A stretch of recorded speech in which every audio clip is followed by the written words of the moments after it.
Welcome to part 3 on middle schoolers contemplative prayer.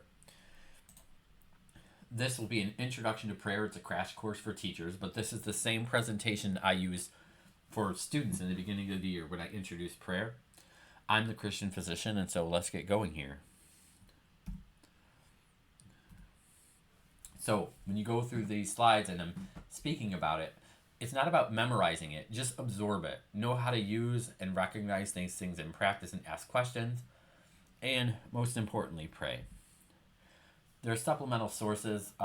There's a companion book that I use for this, and when I talk about the 3 doorways or things, I use Martin Laird's Into the Silent Land, a guide to the Christian practice of contemplation.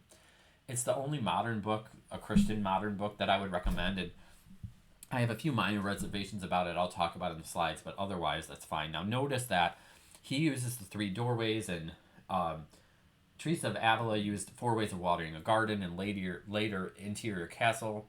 So the mapping of the prayer land is different for every author, and no one way is right. So I'm not saying this book is the best, but it's better than having to read high-level mystics, at least for teachers right now. So we'll read some excerpts from that in the class we do, and then we go forward.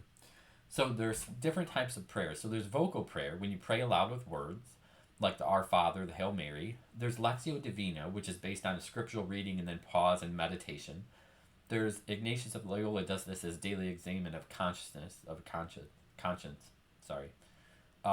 And there's meditation, which is in your head. There's a lot of discursive reasoning going on as you pray about something. Whereas contemplation, it's silent, it's non-discursive. And some people, and we will in this class, use a prayer phrase, but it's not the same as praying with words at all. It's totally different. So our focus this year, when we do it, is silent prayer. Here are some well-known Catholic contemplatives. Teresa of Avila, 16th century Spain.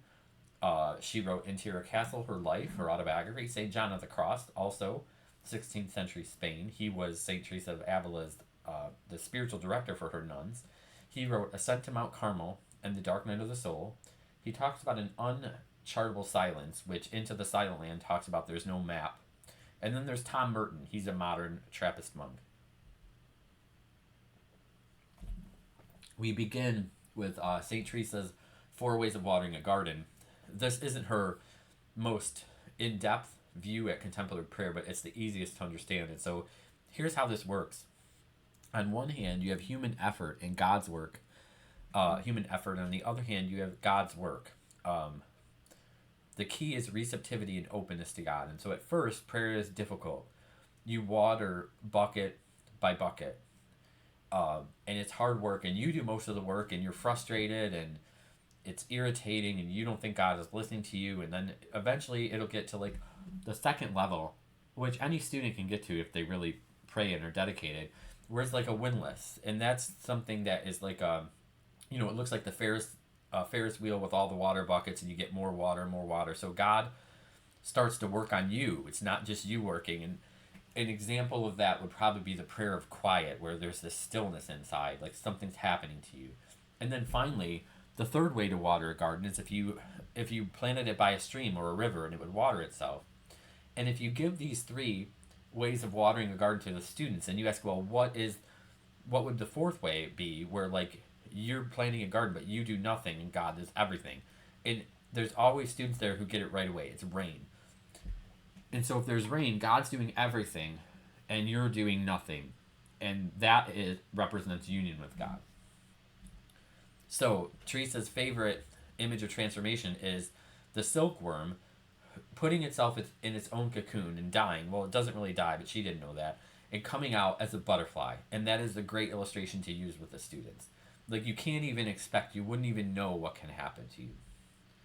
So St. Augustine said, "You move us to delight in praising you, for you have formed us for yourself, and our hearts are restless till they find rest in you."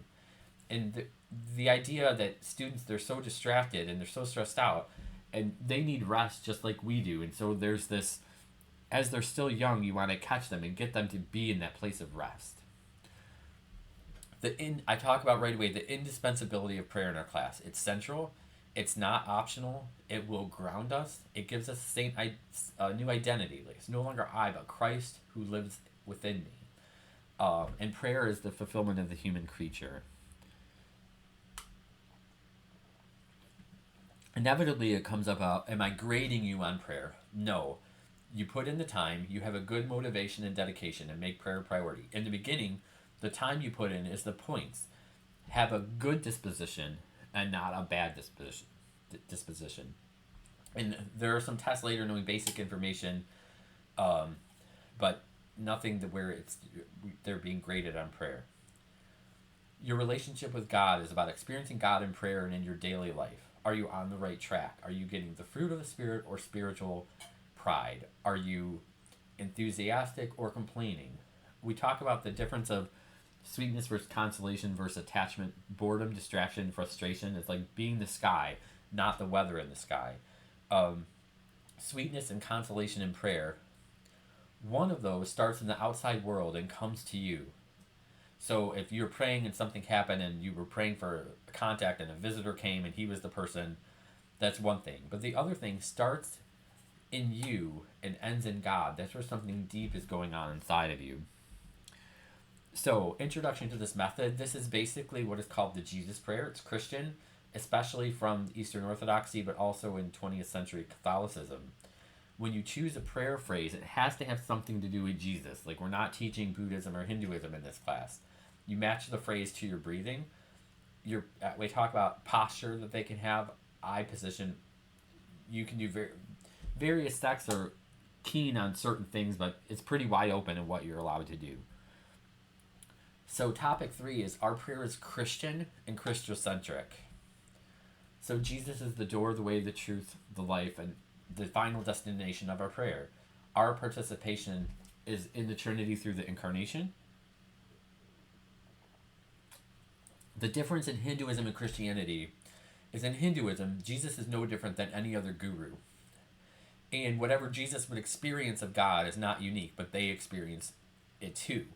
So they will, usually they have no problem incorporating Jesus into their religion, but keep in mind they're making him Hindu in doing that. So we're not doing that. We're saying Jesus is the pinnacle, and it's like Jesus' experience of God the Father wouldn't be just the same as ours, but it would be what makes experience with God the Father possible, even with a little time travel built in there. Most Buddhists are atheistic, and so that is different, whereas they do have a lot more detailed instructions for prayer. That's good, but it's not what we're doing here. And against some modern streams of Christian thought, and this is the only caveat I want to say about the book Into the Silent Land, because people will speak of sin and separation from God as an illusion, and I don't like that kind of language for it. In one hand, it's true in that, let's say you're a Christian, God indwells your soul. So if you feel separated from God, that's not true because he's there. But as an experiential fact, original sin and sin does separate us from God. It's real. And if you die in that way, you will be separated from God forever. And so I would prefer not to use that language, that sin is an illusion, because it almost it just gives me bad vibes, and so we'll just move on from there. But that's the only thing I wouldn't say that the author of Into the Silent Land says. So this doesn't mean these other religions don't have any positive value in prayer, but it does mean that for us, our way of prayer, the Incarnation and Trinity are central and indispensable. Jesus is not your truth or my truth, but he's the truth. There's some excerpts we read in class there that I won't be doing here for copyright reasons. There are 2 ways of perceiving union with God in Christian thought. The majority way is marriage, union between 1 and 2, and you're there and God's there. But in a minor current, there's a oneness trend in Christianity, whereas like when you get there, it's like you're almost not there at all. It's just you and God are fused into this one thing, and you almost don't know where you are. Well, that was a bad way to explain it, but the whole point is two-ness versus oneness. So there are distractions. your emotions and things like that. We'll go forward. So the body calls to prayer. So we have stillness. We have introduced a phrase that they pick: breathing, posture, going slow, the wandering mind, distractions, and how to go forward with that. There are the three doorways of the present moment, and this is what I said earlier. It's his way of explaining it. Um, so we're going to talk about, we talked about the arbitrary use of three compared to the castle or whatever, and we're going to go through these three doorways of the present moment. Doorway one, this is boredom and self preoccupation. If you get distractions in this, you just relax, you release them, you let them go, and they come back. This is normal to be frustrated and bored. I once had a parent really complain to say I was kind of, shaming the student by saying about boredom and frustration, but this is centuries of prayer that it's boredom and frustration, paralyzing boredom is how prayer works, and that's how everyone has to get through this thing. And try not to think in terms of progress, and as you let it go, you're avoiding mind tripping and commentary on your thoughts, right? So you don't want to get into a situation where you have a thought, then you start daydreaming, and then you start having commentary upon that, making yourself feel bad, right? So your word operates as a shield from distraction. Your word will come and go, and in your deep distraction, you'll lose it more than it's there. And it improves with time, which is why having a habit of prayer is so important. And when you find your word is lost, you relax, release, and return. So you relax your body, you release that distraction, and you slowly return back to your word. Doorway 2 is going deeper into like this bonding with the prayer word, and you let it be. So here it's like you're almost a film critic, and when these other thoughts come in your mind, you just let them be without getting entangled with them or attached to them. And notice personal patterns and tendencies that become a problem, and notice how you web spin stories, you can anticipate them. You have the word here is taking root or being at home, and you're being like drawn to prayer. It's something you want to do. The word becomes your refuge or second nature. It goes to a riverbed at this point. Now, I think I have. So now, opening up of the word. This is doorway 3. Now, a student might get a little bit of this in middle school, but what we're talking about here is like about a lifetime of prayer. Scripture, your words open from within like a flower. It's ineffable, beyond words. You have a burning desire, a love for Jesus, being on fire for Jesus. Some words that might describe this, some words that would describe this doorway 3 would be luminous, shining, superabundant, saturation, imageless, vastness, streams, awakening, or oneness or union. Scripture opens up to you in a new way, almost like everything is pointing at everything else. Again, so the kingdom of heaven is like this, or when he found a pearl of great price, he went on and sold it all that he had. It's a blossoming from within. Non-dual awareness would be the Hindu term for that. So, and if you have to ask, you're probably not at that stage. It's the most profound thing that could happen in our lives. And you'll know when you get there. It might not seem possible, but trust me, it is. These doorways are double hinged. You can go back and forth, and if you fall off the bus, the best way is to get right back on.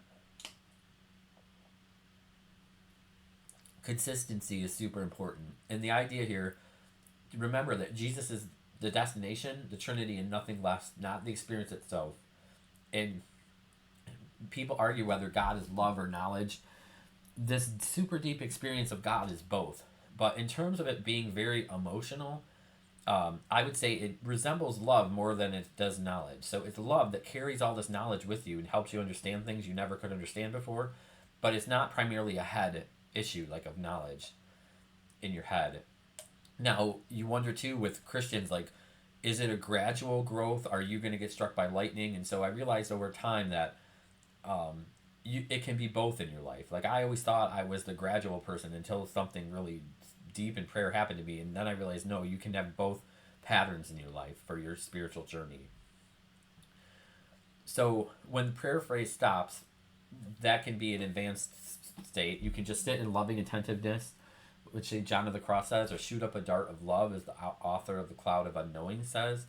And it's about acquisition and discovering what's already there. Watch out for pseudo concepts like actualization or Hollywood spirituality or New Age modern people. Then there's something at the end of Into the Silent Land that I won't do in this YouTube recording. So, final note. Knowing about prayer is not prayer. Reading about prayer is not prayer. Thinking about prayer is not prayer. Procrastinating about prayer is not prayer. And complaining about this project is certainly not prayer. Because you'll get that in the beginning. And finally, gradually, little by little, we're going to make prayer an important part of our lives this year. So, beginning with the prayer project. In the first 2 weeks, the minimum prayer requirements are as follows. Pray using your phrase on 4 separate days, a minimum of 5 minutes each day. Do not go more than 2 days in a row without missing prayer, at least every other day. After each prayer session, write 1 or 2 sentences using the Doogie Howser method. This is a reference to an old show on TV, but basically it just means write me 1 or 2 sentences about your session that day, right after the session.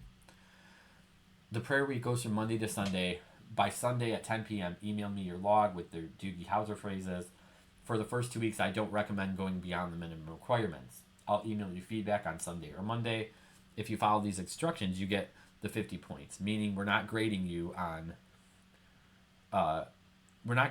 progress. If they miss certain things, not praying 2 days in a row, missing a day, they get points off.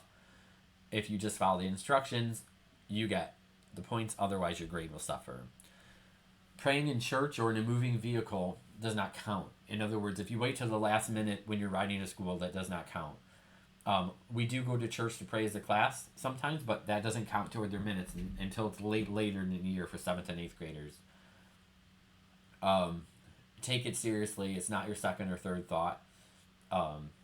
In the beginning, just pray. Practice makes perfect. Just do something. Dear Christian physician, this is Bob. My prayer phrase is, Jesus, fill me. And he gives the time, the date. I kept thinking about homework. I lost my prayer. I prayed before breakfast. I kept thinking about food. This is an example of an email that would be a good one to hand in.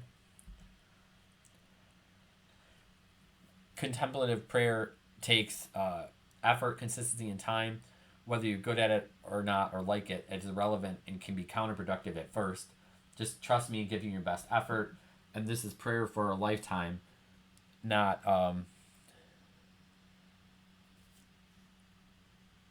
years and decades, not just weeks. I'm confident each and every one of you, without exception, can be positively benefit from this practice this year, but it will not happen overnight or with a negative attitude. Slow and steady wins the race. And being lazy will catch up with you. And I talk about vacations and how they do with prayer. And one point I would like to add at the end, and sometimes people bring up as what if students are lying, or what if they submit things and they're not really praying? Well, someone could be bad at it and lie and not get caught, but their grade wouldn't be as good anyway. But one of the things about, if you wanted to say your prayer life is doing well, I eventually would figure it out, because in order for someone to do that, they'd have to be like the Buddha, and they'd have to act like the Buddha all year long. But eventually I'm going to catch them in something because I have more experience in that area. So it's, faking the prayer project isn't really as easy as you might think.